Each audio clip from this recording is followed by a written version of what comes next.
Shalom, querida igreja. Eu já gostei muito da palavra na introdução, que Deus quer fazer algo novo. E nós já estamos esperando algumas centenas de anos para que isso aconteça, e vai acontecer. Eu espero que esse ano Deus vai se revelar grandemente ainda em nossas vidas. Eu lembrei agora, muitos anos atrás, quando nós estávamos trabalhando com os jovens dessa igreja, e como os jovens, depois da Jugendstunde, ou da reunião dos jovens, não queriam ir para casa, eu incentivei eles, vamos depois, ainda às 11 horas, 11h30, chegar aqui na igreja e orar. E, claro, para a oração nem é tão fácil de conquistar o povo, né? Mas sempre tinha alguns que vinham. E foi uma noite dessas que eu ouvi a voz audível nos meus ouvidos. Foi que eu sonhei muito, que um dia Deus falasse comigo uma vez assim, que eu pudesse entender. E provavelmente alguém de vocês já passou por isso, pensando que se Deus ainda falasse comigo uma vez assim, bem audível, no meu ouvido, que eu pudesse entender realmente a voz dele.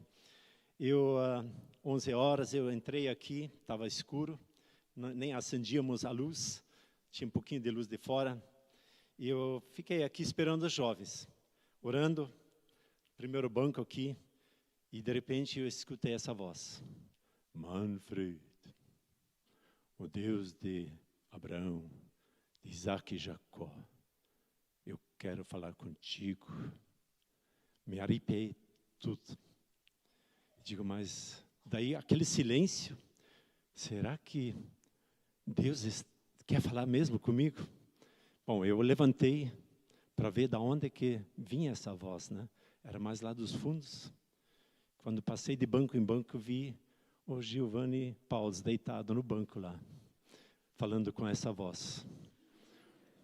Eu agradeço por nosso genro, que Deus está usando ele, e muitas vezes, Deus falando através dele para as nossas vidas, para a nossa família.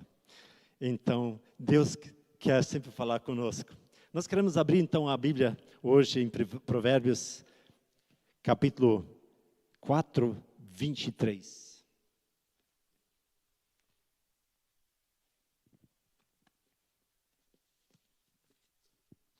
Provérbios 4, 23. Lá nós temos o texto que diz assim: acima de tudo, guarde o seu coração, pois dele depende toda a sua vida. Guarde o seu coração.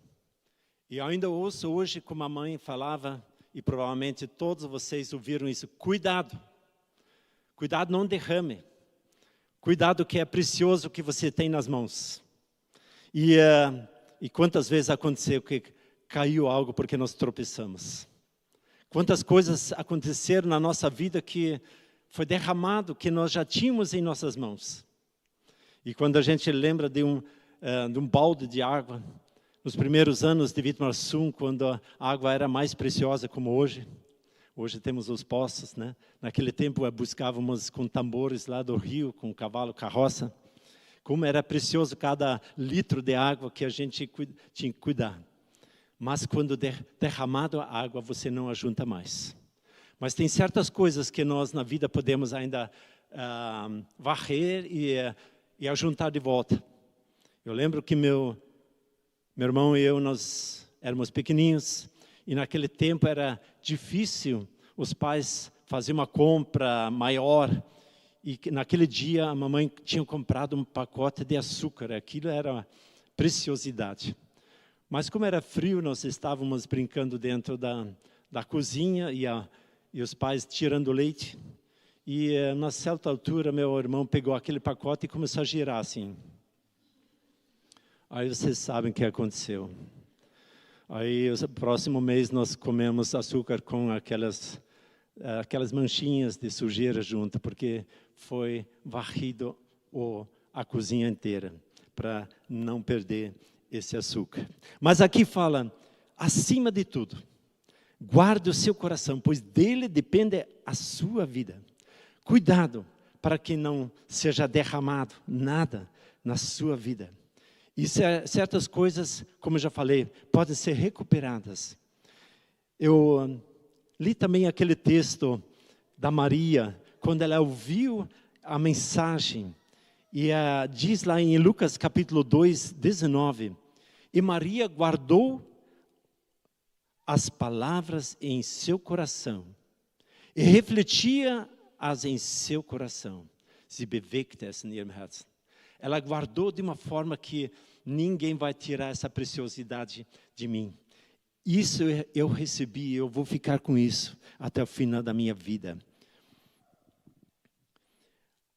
Guardar o coração dirige o rumo da nossa vida. Ele diz aqui no final, depende toda a nossa vida. Não só um pouquinho da nossa vida, mas toda a nossa vida. Nós fomos assaltados esses dias, aqui na colônia, e todos nós ficamos preocupados. Mas quantas vezes nós já fomos assaltados e roubados de coisas preciosas dentro da nossa família? Filhos se perdendo por causa de propostas do inimigo. E nós fomos assim, sendo roubados e derramou tanta coisa em nossas famílias ou nossos casamentos. Guarde. Quais seriam os pontos principais dos quais nós precisamos guardar o nosso coração? Eu acho que em primeiro lugar começa com os pensamentos. Os nossos pensamentos devem ser domados e protegidos. E aí vem os desejos. Quantos desejos nós temos? A propaganda hoje nos oferece tanta coisa. E aí vem os desejos. E em terceiro lugar, eu diria, seriam as emoções. Como é que eu trato as minhas emoções? Eu consigo trabalhar elas para que o meu coração seja guardado? Quanto nós investimos em gastar para proteger o nosso corpo físico, né? Mas quanto nós gastamos para guardar o nosso coração? Guardar o coração não significa se isolar, nem reprimir. Tudo o que você sente, seu coração não é uma prisão, onde ninguém pode entrar ou sair. Guardar o coração significa filtrar tudo o que acontece com seu coração, escolhendo as melhores influências e atitudes, de acordo com o que é a vontade de Deus. Filtrar. O que nós filtramos? Ainda temos essa disciplina de filtrar aquilo que devemos lançar fora ou não? Esses dias eu fui trocar óleo do nosso carro. Nossa, 3 filtros para comprar. Um custo alto hoje. Trocar todo o óleo e aquele filtro sujo. Tem que jogar fora. Coloca novo para que você possa andar outra vez com garantia do motor. De que forma nós podemos cuidar do nosso coração? Faz um mês atrás que nós acompanhamos uma família muito querida, levando a mamãe para o cemitério. E eu conheço essa família de longas datas. Que exemplo de vida esse casal teve. Ele já tinha morrido antes e agora foi ela. E a família toda estava tão firme com Jesus. Mas nesse momento, quando eu observando essa família, me assustei. O que foi derramado? Onde é que eles descuidaram dos seus corações? É tão fácil que derrama algo. Mas a Bíblia nos diz, nós podemos recomeçar.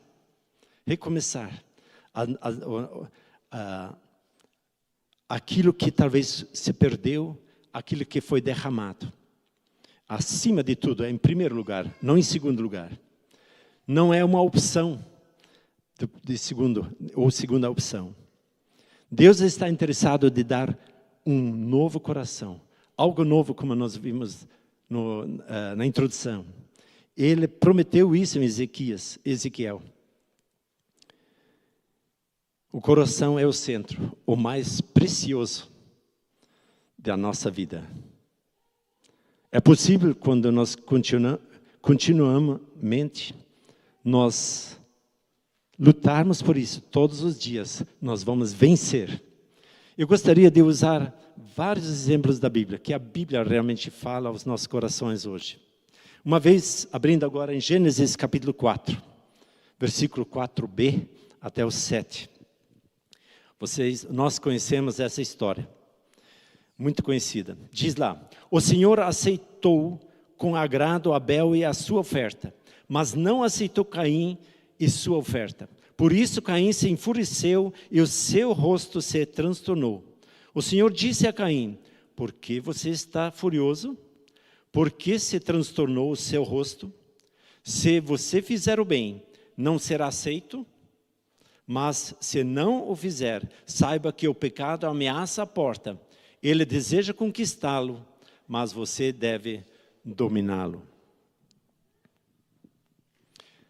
Primeira coisa que aconteceu quando Caim percebeu: ops, tem algo errado. Deus não aceitou a minha oferta. O que aconteceu aqui? Diz a palavra que ele se enfureceu. Ficou com raiva. Ele ficou com inveja do seu irmão. Mas não parou por isso. Diz a palavra lá que nós lemos: seu rosto se transtornou.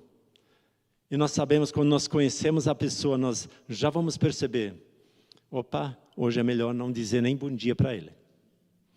Ele está de mal. Ele não está bem. Algo que vai mostrar no exterior como está o meu coração. E aqui ele se transtornou. Ficou fechadão. E aí Deus fala com ele: se você for sensível, você vai perceber, você vai entender o que estava errado na sua vida. E Deus diz: se você fizer o bem, não será aceito. O que aconteceu? Algo errado? Por que você está reagindo dessa forma? A grande chance que Caim teve nesse momento de meditar sobre as palavras que Deus falou com ele. Mas se não o fizer, saiba que algo pior vai acontecer. O grande alerta, o que pode acontecer, nós precisamos assumir uma disciplina, dominá-lo, para que o mal não venha perturbar o nosso coração. Acima de tudo, guarde, chame, grite, quando você percebe que algo está errado. Caim, você deixou derramar algo muito precioso na sua vida. E ele ficou bravo com Deus, mas como ele não podia bater em Deus, ele escolheu seu irmão. Outra história que nós encontramos em 1 Samuel 13, 9. 1 Samuel 13, 9.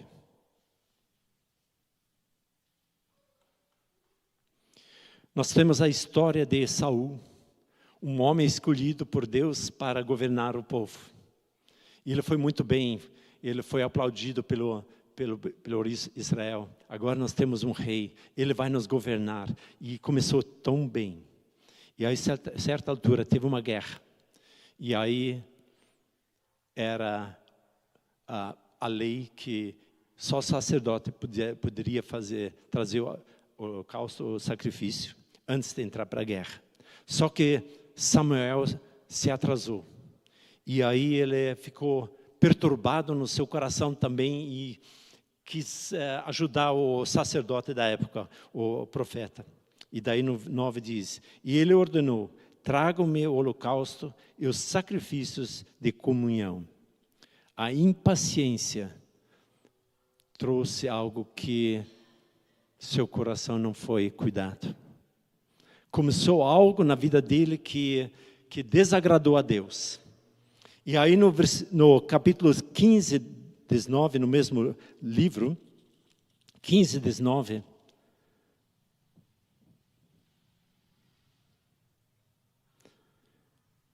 diz lá: por que você não obedeceu ao Senhor? Ele era para acabar com todos os inimigos daquela cidade. Ele trouxe o rei daquela cidade, ele trouxe gado de lá. Tudo isso que Deus não queria que ele trouxesse. Ele começou a desobedecer. Primeiro impaciente, depois desobediência. E aí no capítulo 15, 24,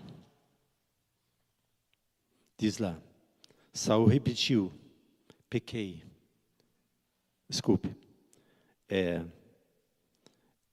24. Pequei, disse Saul, violei a ordem do Senhor e as instruções que tu me deste. Tive medo dos soldados. Ele começou a pôr a culpa em quem? Por causa dos soldados. Ele achou uma desculpa muito interessante e que tinha base. Mas não era isso. Saul, cuide, você está descendo o morro. E aí no capítulo 15 mais, no versículo 30, diz lá, que Saul reconheceu que ele pecou. Agora honra-me perante as autoridades do meu povo e perante Israel. Eu pequei, mas honra-me. Não entendeu mais nada. Isso Saul perdeu as grandes chances da sua vida, porque descuidou do seu coração. Vamos ver outra história da Bíblia, que nós encontramos em 2 Samuel 6:16b. 6:16b. Quando Davi preparou tudo para trazer a arca para Jerusalém. E foi uma festa tão tremenda, tão bonita, que o Davi se empolgou de uma maneira, começou a dançar com o povo. E imagino que estava muito quente naquele momento, que ele estava dançando, ele tirou a sua camisa. Assim como os jogadores, quando fazem gol, eles tiram a camisa, né? Ele festejou mesmo, porque ele estava tão contente, tão feliz que a presença de Deus estaria entrando agora na nossa capital de Jerusalém. E a esposa dele não estava presente, não estava junto com ele, ficou em casa. E aí diz a palavra no capítulo 6, versículo 16b. E ao ver o rei Davi dançando e celebrando perante o Senhor, ela desprezou em seu coração. O que aconteceu com Mical? Será que já tinha derramado algo lá na juventude? Talvez na sua família? Não sabemos. Mas ela não participou da festa. E com isso ela se tornou vulnerável, não ficou protegida do seu coração. E ela só estava esperando, quando escutou o barulho da festa, entrando na cidade, ela olhou, talvez do segundo andar, pela janela. Esse meu marido não presta. Olha o que ele está fazendo, expondo-se à frente das outras mulheres. O que é isso? E a Bíblia diz que ela o desprezou em seu coração. Quantas vezes nós talvez fazemos igual? Nós pensamos sobre o nosso irmão, talvez algo negativo. Não vamos talvez comentar isso, mas no nosso coração nós desprezamos. Isso pode bloquear a nossa vida espiritual, aquilo que podia avançar de passo em passo para que Deus mostrasse coisas novas na nossa vida. Que Deus possa falar realmente aos nossos corações. Mas ela fechou essa porta porque ela desprezou alguém. E aí, nesse caso, foi seu marido, o rei de Israel. E aí vem uma palavra muito dura, no capítulo 6, versículo 23. Vejam lá. E até o dia da sua morte, Mical, filha de Saul, jamais teve filhos. Até a sua morte. Ela deixou de gerar vida. Ela não teve esse prazer de ter nos seus braços uma criança. E quantas vezes nós estamos já 30 anos, 40 anos, eu até mais, lá na igreja, assistindo os cultos, e estamos achando que está tudo certo, mas geramos vida? Ou será que foi derramado algo por causa que nós desprezamos aquilo que Deus honrou? E aí nós ficamos sem gerar vida, assim como Mical, até a sua morte. Mas existe uma boa notícia para todos nós. Saia da janela. Não fica só assistindo. Desça. Trate o seu coração. Procure ajuda para ser tratado, para que realmente algo novo possa nascer, para que seja gerado vida através do nosso comportamento, através das nossas palavras. Agora vamos para o Novo Testamento. Em Atos, capítulo 5. Atos capítulo 5, versículo 3. Nós temos a história de Ananias e Safira. Que preciosidade desse casal. Nós conhecemos também essa história. E eles viram o que estava acontecendo, mover lá naquela igreja. Primeira igreja de Jerusalém. Como as pessoas ofertavam, como as pessoas se amavam, como eles entregavam tudo nas mãos dos apóstolos. E eles tinham uma boa intenção. Nós também vamos vender o nosso lote.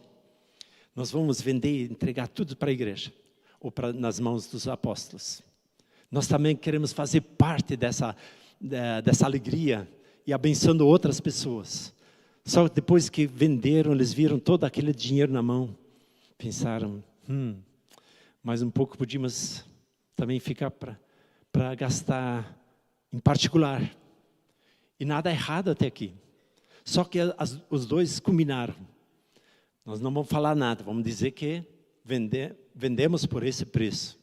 E assim Ananias foi o primeiro a chegar lá no templo, conversando com os apóstolos, dizendo, olha aqui, essa é a minha oferta.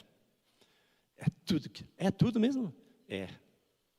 Daí diz lá no versículo 3, Ananias, como você permitiu que Satanás enchesse o seu coração, ao ponto de você mentir ao Espírito Santo? E aí, pluft, foi duro. E a esposa fez a mesma coisa. Nós sabemos que o nosso coração é enganoso.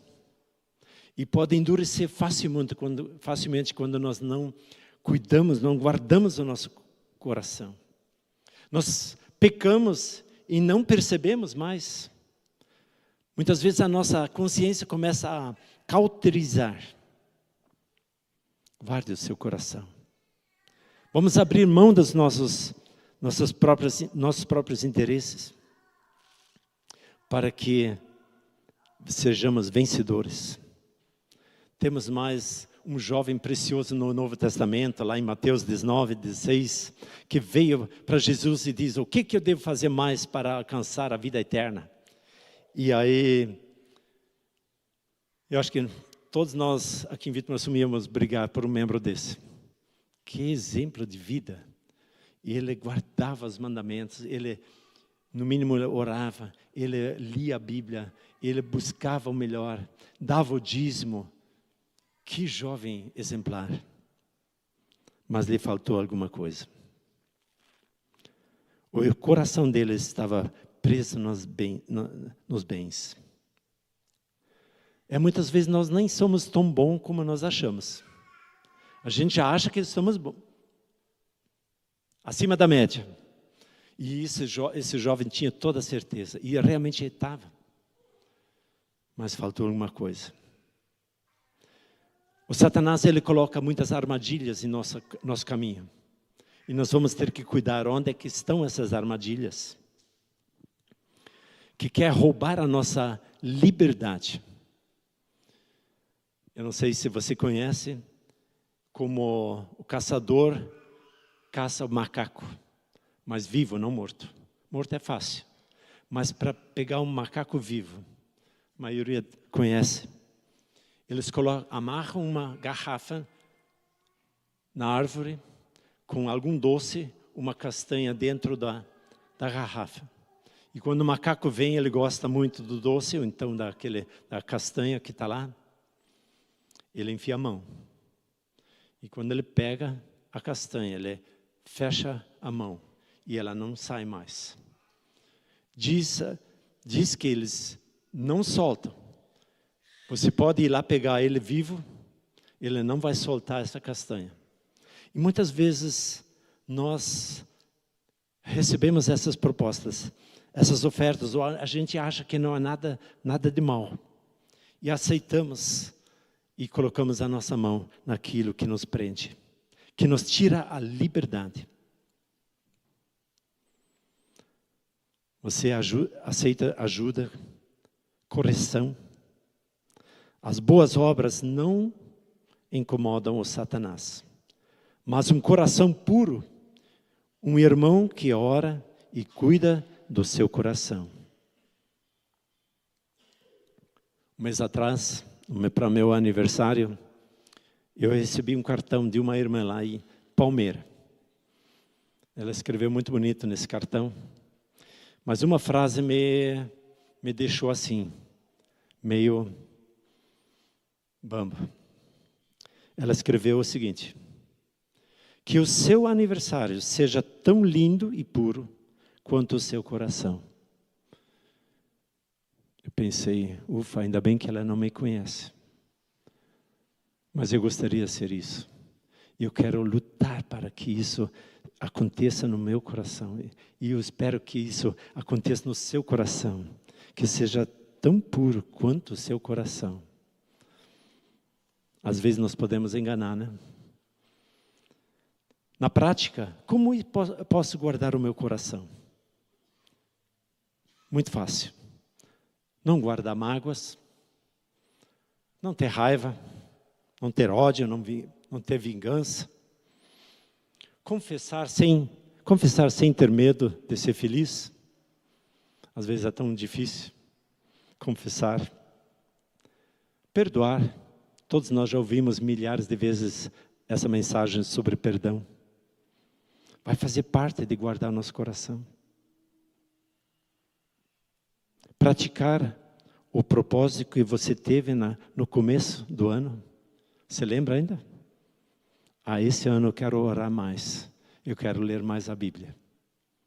Só praticar isso nos vai proteger.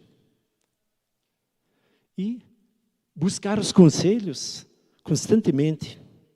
Ajuda de alguém que você confia, para que teu coração seja protegido. Eu gostaria de terminar com uma pergunta.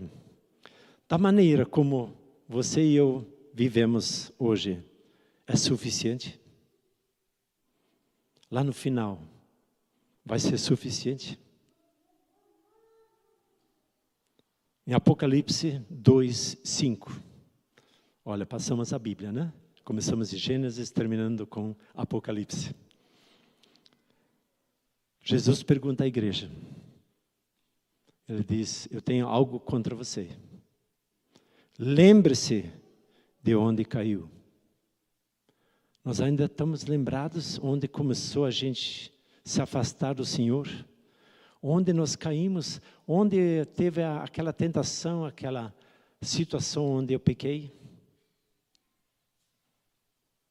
Lembre-se de onde você caiu. Caim teve Deus falando com ele.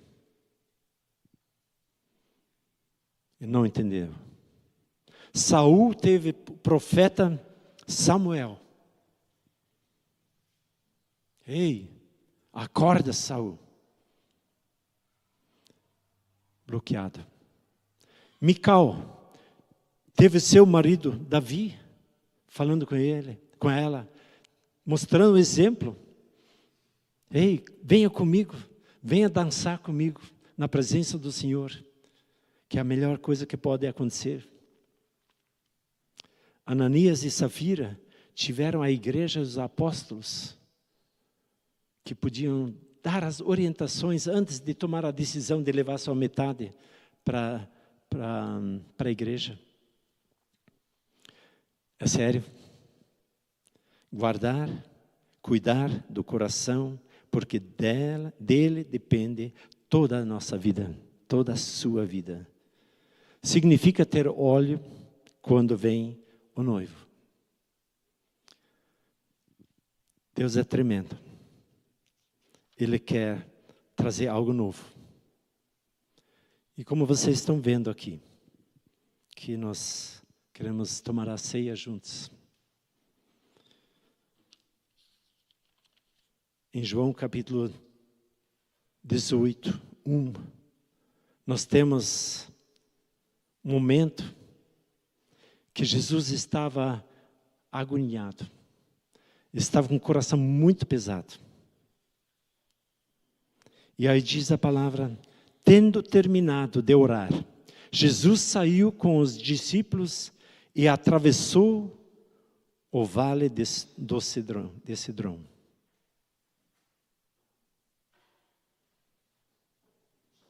Tendo terminado de orar, Jesus saiu com os seus discípulos, atravessando o vale de Cedron. Se nós olharmos o texto em 2 Samuel, hoje tem muitos textos. 2 Samuel 15, 23. Quando Davi estava aflito, estava angustiado, com o coração chorando, por causa do seu filho que queria tomar a posse do reinado. E ele entendeu que eu preciso fugir do inimigo nesse momento. E aí diz, no capítulo 15, 23. Todo o povo do lugar chorava em alta voz, enquanto o exército passava. O rei atravessou o vale do Cedrão, o mesmo caminho que Jesus andou. Jesus lutou até a morte por causa de você, por causa de mim. Ele ficou 3 anos ensinando os seus discípulos a guardar os seus corações. Mas um deles não cuidou do seu coração. Judas. Lembre-se de onde caiu. Por que está fazendo isso? Eu não te ensinei isso. Como guardar o seu coração? E a palavra nos diz, pratiquem em memória de mim. Lembrem quando vocês tomam o pão e o vinho.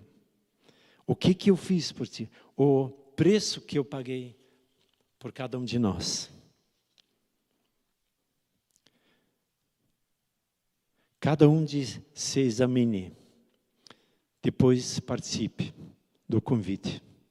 Lembrando o preço que Jesus pagou. Quebrando o seu corpo. Derramando o seu sangue. Esse é o momento que nós queremos estar unidos aqui como o corpo de Cristo.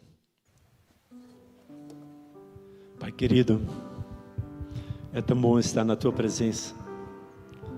Obrigado, Jesus, pelas promessas.